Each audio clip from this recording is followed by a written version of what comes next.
I think making it your sole focus and then like seeing things stem from it is helpful because like stories are not just words. Photography supports stories, colors support stories, aesthetics support stories, graphics, audio, like all those things support a story.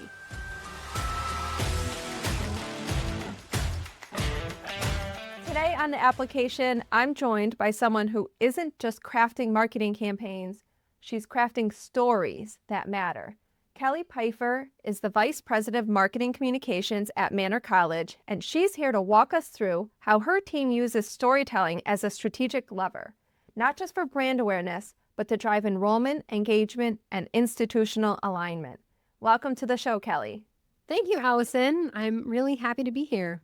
This is one of my favorite topics, and I want to get started by grounding us in the approach to storytelling that you all take at Manor. So, what does storytelling mean to you and your team? Storytelling really is the heart of our Marcom team strategy and mission. We have found that Manor very much has a family feel. We're about 600 to 700 enrolled students, primarily commuters. Most of our students are first generation. So they all have this like family mindset, and families tell stories. So we have found that storytelling really works well for us because of the family kind of connected principles that it relates to. What I love about storytelling is that it can connect past to present to future. You could have an alumni from the 80s share a story about how they, got into Manor and what their experience was like. And that story from decades ago could still resonate with a high school 17-year-old in 2025. So I just think it's so cool that storytelling kind of is timeless. And we've kind of used it as like our center point for our Marcom strategy. And I can talk more about that later. But it's been really essential for us to be authentic in our storytelling as well, where I'm really big on using like real students, real stories, real photography, being as authentic as we can to just make sure we're giving those stories as much heart behind it as we can. I think you're spot on when you talk about the family aspect and how that connects to storytelling. And what it made me think of is a show that I love to watch on PBS. It's called Finding Your Roots with Henry Louis Gates. And it's all about people they're celebrities. They come on and then they start going through their genealogies and sometimes their DNA, and they uncover these stories about their families. And it's just so compelling, right? Like a story really, really draws you in. And you were saying that storytelling is central to how you approach marketing at Manor. When did that happen? How did that happen? What was the aha moment? Okay, we're going to be a storytelling brand. I also love that show on PBS. My mother-in-law is really big into genealogy, and I know she's also a big fan. So yeah, what was the aha moment for when we decided storytelling was going to be our North Star? Back in 2016 or maybe even 2015, I had the opportunity to hire my first ever intern. And this is going to be like a social media marketing intern. They're going to help me run Instagram at the time, run Snapchat at the time, and just kind of be an intern for me to use. And we never had an intern in the marketing office before. And I was really set on like, I want to get students involved, and this is going to be a good way to do it. And that intern, Ruben, he shared with me that the reason why he came to Manor was because there was a story on our website. And this is, we still had a very old Dreamweaver website. That's how old it was. Not anything, not anything with WordPress or anything. I'm laughing because I'm one of those people who's been through at least 5 web redesigns. So I know there's other people who are chuckling right now. So we had a Dreamweaver website and static website. And there was like 2 stories on the entire website. And this one story resonated with my intern, Ruben, and Ruben told me point blank, like, I read the story on the website about a Black male from Northeast Philly who has Haitian roots, and that resonated with Ruben, who also was kind of that same demographic makeup. And that's when he decided to come to Manor. And, Ruben went on to be a great student and just really one of our like standout students. And I was like, oh, of course, we need more stories. And they need to be everywhere. So that really was kind of the first memory I can remember thinking like, this needs to be much more of a thing than it was at the time. I became VP of Marketing Communications in January of 2020.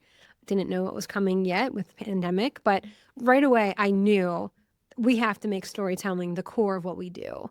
And I knew students were hearing about us through word of mouth. That was always our number one way people heard about the college. And it's word of mouth is AKA stories, storytelling. They're telling each other about their college experience, whether they're family, their friends, their neighbors. So I just knew that had to be the heart of what we were doing. We all love stories. It's a very human thing to love and to tell stories. I mean, this is how, like we were saying, we pass our family histories, and we like it. When you see these great stories of alumni achievements or students doing great things, you can be proud of them. It's such a moment to be able to get pulled in by one of those stories. But how do you actually connect it to marketing goals? Like, it's so nice, right? Oh, this wonderful story. Look at this person. How does it actually help you with your goals, though? I realized pretty quickly in working in higher education is that most colleges, particularly, we're in suburban Philadelphia, we have a lot of competition. There's a lot of schools in our area, in the city, in the suburbs, in New Jersey, Delaware, Maryland, right in the tri-state area. So I was like, what makes Manor unique, right? And we have, everyone has kind of similar programs, similar things to offer, athletics, student clubs, support.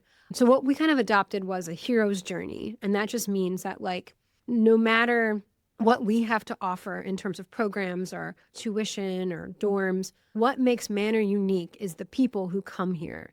So, like, it's not about Manor, it's about the students. They are the hero in our story. So making sure that, like, all of the stories that we're telling put the student, the alumni, the donor, they are the hero. Manor is like the avenue that we assist, and we play a part.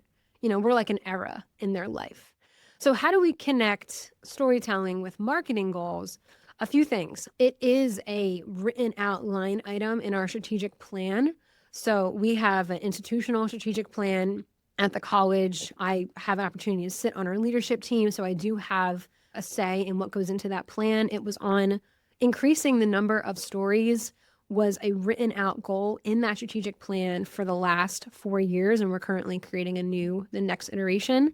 So then we also have department strategic plans. Storytelling has been a goal in that strategic plan every year. We track the stories, so we track written stories, we track video stories, anything that's produced that's a story, and we track correlations between stories and created applications. How many created apps are we getting? How many inquiries are we getting? How many people are coming to, like, that top of the admissions funnel, right? So since 2021, we have increased the number of stories produced by like 130%. But we've also have increased the number of created apps by a large margin as well. So there's ways that we're correlating the two. So it's not just like this nice kind of fluffy thing that we say. We're hopefully putting some ROI to it as well. Well, and they have to be stories worth telling. Yep. Right? They have to be compelling. They have to be something that will resonate with the audience. So how do you find not just stories, but stories that are worth telling? Since 2020, when I became a VP, probably not a day goes by where either myself or someone on our marketing team doesn't, like, say the word story. I think because we made it such a core part of who we are, it is now, like, bubbled over to other departments, student life, academics, advancement, admissions.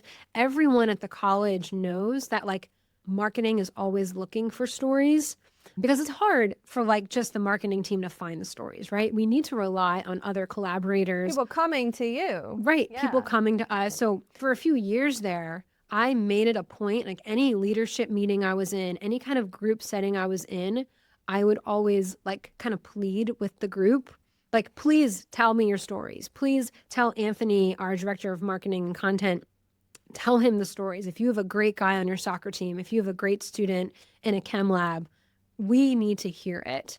And I think after enough pleading, people now know. And now we have enough. I feel like we have this constant kind of, like, revolving door of stories. We've had stories about students who are failing and then they go get help at the academic supports. and now they're an average student, but like, going from failing to average student, and obviously I stories think that's a about. great story worth telling. Yeah, I mean, we Yeah. certainly tell all stories of all types. And right now, I guess the hard part is figuring out, like, a lot of stories were written and like, like a news story or in a newsletter, or maybe like a long form social media post, but now it's turning that into like short form video content, which takes a different set of skills, take a different set of just like thinking in terms of asking questions and what kind of content, and also takes a different amount of time. You can pump out a written news story within 30 40 minutes. Producing a whole short video could take an entire week. I will give major kudos to Anthony Machinsky on our team. He definitely is the one who pumps out most of the stories. Anthony came into Manor in 2021 with 10 years of being a journalist, a newspaper reporter. So that's really his natural bend. And he's done a great job, jumping right into the storytelling mantra.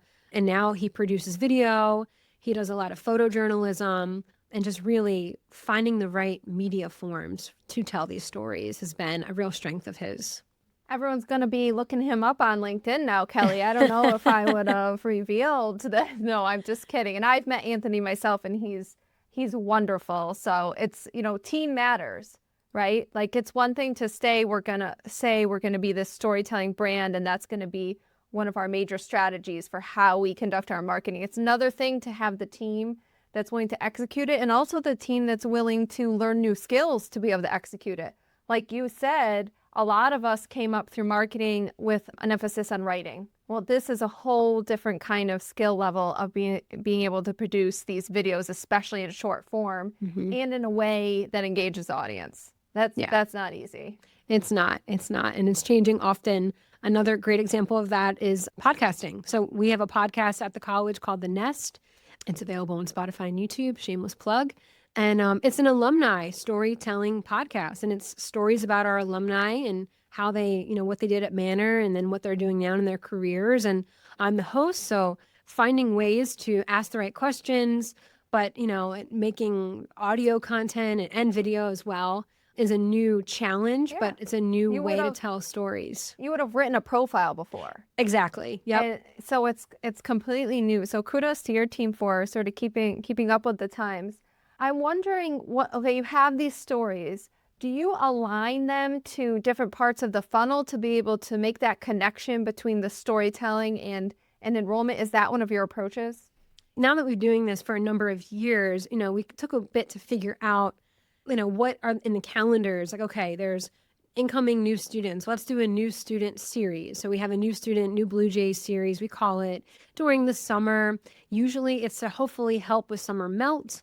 Also, though, to make those new students feel welcomed, try to help with persistence and retention. So we have that. We have Grad Stories. That's a series that comes out in April, May, and that's pretty standard amongst most.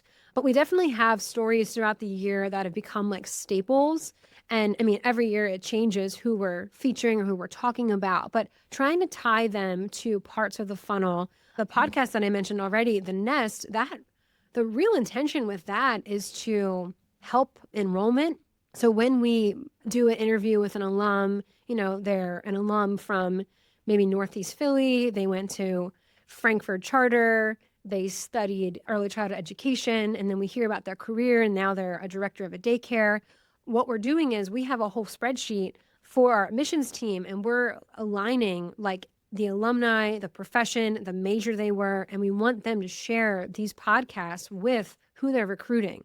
And I kind of take you back to like my Ruben example. Like Ruben wanted to come here because he read an alumni profile, right? I was thinking at the time when you said, but what if he never went to the website and never saw that? Right. So we're now making it so Ruben would definitely have gotten that. Right. So now it's kind of put on the admissions counselors and the admissions team, like to align the podcast content and the podcast alumni to who they're talking to.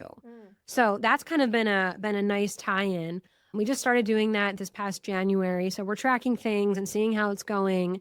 But really, I mean, that is to tie any stage in the funnel. I mean, the counselors know where that student is, or they need a deposit, they need to submit, they need to get their FAFSA, but like hoping that our content is going to show that like you're going to make the right choice by coming to Manor because this person looks like you, did something similar, you have something in common with them already. So you feel like you belong here because they belonged here, right? And that's kind of our tagline. So we want to really be putting that as a thread throughout all these stories. I guess I would say that all of the stories, we use the hero's journey. So the student is the hero in the story, but then also putting you belong here as a common thread in our stories is definitely part of our strategy as well. I think one of the hesitations to really going all in on the storytelling. Well, one, we covered, it is time consuming. You've got to work at it, and you're working at it not just on sourcing, but all the way through distribution with what you just talked about, like getting it and getting the really specific stories in the hands of the admissions counselors, which is great. But if you're considering doing this, it might take time from other things, right? If we're gonna make this shift to be stronger at storytelling and really focus in on storytelling, some of the traditional marketing methods perhaps you might do less of. Have you seen how storytelling has been able to sort of outperform some of the other channels or some of the other activities that we're often doing in our roles? I would say storytelling is not replacing traditional marketing. We're in like a city setting, so we do some out of home on buses, on billboards, because we are competing in the Philly market. We also, we do lots of things on digital and what you'd expect. There was one story that showed that this is totally worthwhile, and I'm so glad that we're doing it. This past October, one of our student ambassadors, her name's Natasha. She's from a town local to here. She's studying business. We wrote a story about her, and we had it on our website. And I think it was one of the main, like there's 3 little, features on our homepage. She was one of the 3 for a while. Great photography. She has a beautiful smile. And then we had an open house in October. And a student came up to Natasha, a student who was a high school student, and Natasha was at the open house representing the college as an ambassador. And a student said to Natasha, "Oh, I wanted to come to open house today because I read your story." And Natasha and her sat together at lunch. They chatted. We have accepted students day in April. Natasha's there again because she's an ambassador. They work the admissions events. This student is that said that she came to open house because of Natasha. The student's now at accepted students day. She's committed to Manor. She's deposited. She's coming to Manor. And she told Natasha point blank, "You're the reason why I'm coming to Manor. I was so inspired by your story. It really resonated with me." So like right there, yes, that student got a postcard for open house. That student got emails for open house. That wasn't student, what drove the decision. but those things might have supplemented the decision, but made her aware perhaps, but right, didn't drive the decision. She got text messages from a counselor. She had a counselor assigned to her, all those things. But it was the Natasha point and then tying it to like, oh, she actually met Natasha. And then, so now we're thinking like whoever we feature in stories, like making sure like it's the ambassadors, for example, because they're the ones that are going to be the faces at the events. Or if they're not, how do you incorporate them at your open house or accepted students day? Right. Or how do it's a professor that you did, you profiled or something. What a cool idea. That's next level. Yeah, I think so. Yeah.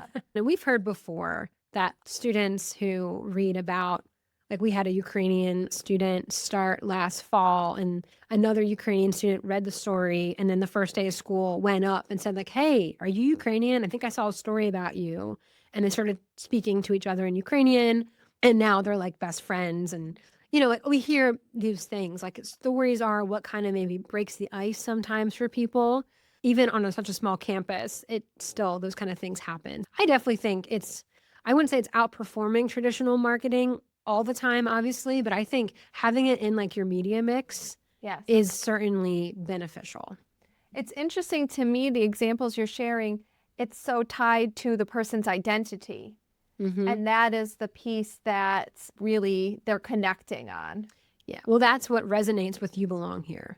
Like so much of that identity piece is we hear at time. I mean, we created You Belong Here as our tagline in 2016 when we rebranded the college, and I was lucky enough to lead that whole project. And when we, tested students and focus groups and alumni and trying to find out a new tagline, they all were saying, like, I always felt like I belonged at Manor, or I felt like I belonged here. And they kept saying the words. It really is that like intrinsic feeling that people get. So making sure that our stories create that intrinsic feeling for people as soon as we can in the admissions funnel is really key. Yeah, and there's no postcard and no ad or any of the other things we listed that's going to do that. Right. I mean, we put student stories on postcards. We put it in the view book, QR code to watch the video. I find that, not many tune into those things. But if you take the time to digest a little bit of the stories, something is going to stick with you. Is kind of what I have found. Something is going to stick. Yeah. I mean, it's way better than just a traditional invitation to an open house. That's never, I'm going to feel maybe invited to open house. Right. But I'm there. You've got no shot at establishing that intrinsic feeling you're talking about with something like that. Right. Yeah. And I think with having so many first gen students at Manor, 65% of our students are first generation. You need something that's going to make them feel like they belong here. You need a little, that family connection. You need something. And I think stories is what I have found to be the best kind of opportunity to do that. All right, Kelly, last question. You have a small team, a really small team. You're not alone in having a small team. So what advice would you give to marketing teams who want to use storytelling, but maybe they don't know where to start? A lot of us have small teams. I certainly know that our team is 3 people for our marketing team. I would say, marketing teams are always asked to do everything, right? Keep all the plates spinning, jack of all trades, master of none. Like it's always these phrases we hear, right? And I think with us, I came into the role as like, if we do nothing else, we're going to tell stories. And I really did kind of make it our sole mission. Yes, we do have to do a lot of things, but like everything we have to do has to kind of tie back to a story. Our marketing campaigns, our ad campaigns, our commercials, anything that we're doing, new events, advancement campaigns, Day of Giving, Giving Tuesday, our gala.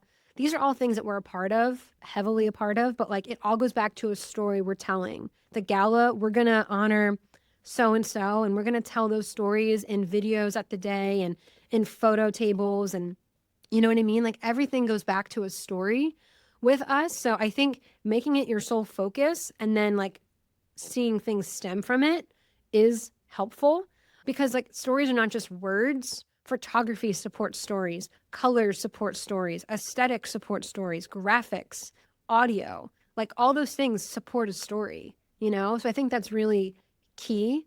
And I would just say the other advice would be collaboration, like making sure that your leadership team, your professors, your faculty, and other people know that this is our focus and we need you to source us with those stories, with those people, because it really needs to be like everybody is at least aware of it in a way. Obviously, the marketing team is the executors and the producers and all that, but you need collaboration to at least help feed you what the content you need. But yeah, I mean, I think just making it your sole focus and like kind of being laser focused on that has been really helpful for us because we know at least at the end of the day, like that's what we're going to do. And then things can grow from there. Kelly, thank you so much for sharing how Manor brings marketing to life through stories. You're welcome. Thank you for having me. For our listeners, thanks so much for tuning in. And if this episode sparked an idea or a question, drop us a message or share on LinkedIn. And don't forget to subscribe so you never miss the next conversation.